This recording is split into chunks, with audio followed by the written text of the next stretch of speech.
জানালো প্রতীকের বিষয়টা নিয়ে এই আলোচনা কোনো বিষয়বস্তু হয়নি, এই মামলা কোনো আলোচনা হয়নি। আপনি এবার একটু বলে দেন যে ওই নিবন্ধনের বিষয়টি ইসি সিদ্ধান্ত নিয়ে কিভাবে নিবে এটা একটু বলুন।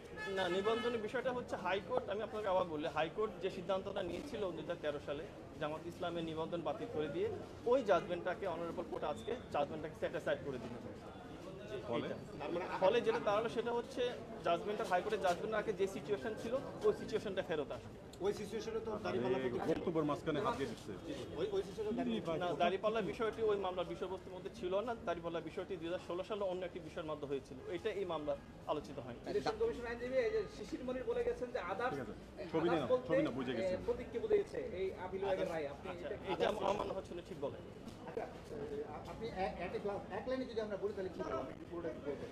আমি আবার বলি আপনাদেরকে, একটা বিষয়বস্তু হচ্ছে জামাত ইসলামের যে রেজিস্ট্রেশন যেটা ছিল 2008 সালে ইলেকশন কমিশন দিয়েছিলেন, এই রেজিস্ট্রেশনটা 2013 সালে হাইকোর্ট ডিভিশন বাতিল করে দেন এক জাজমেন্টের মাধ্যমে।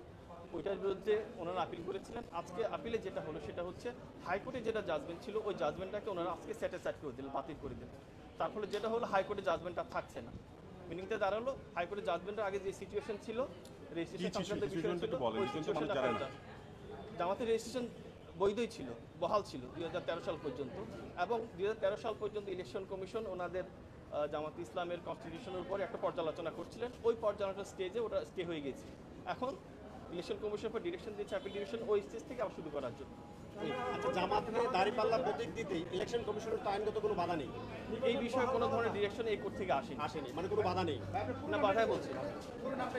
আমার নাম তহিদুল ইসলাম। ঠিক আছে, ছবি নেন। ইসি এখন কি সিদ্ধান্ত নেবে এটা একটু বলবেন। এটা অনারেবল কোর্টের অর্ডারটা আসবে, ওনারা একটা সামারি অর্ডার পাস করবেন, অর্ডারটা আমরা কমিউনিকেট করবো, অর্ডারটা দেখে ইলেকশন কমিশন তার পরবর্তী সিদ্ধান্ত নেবেন। এই মতো কিছু বলা। ঠিক আছে, থ্যাংক ইউ।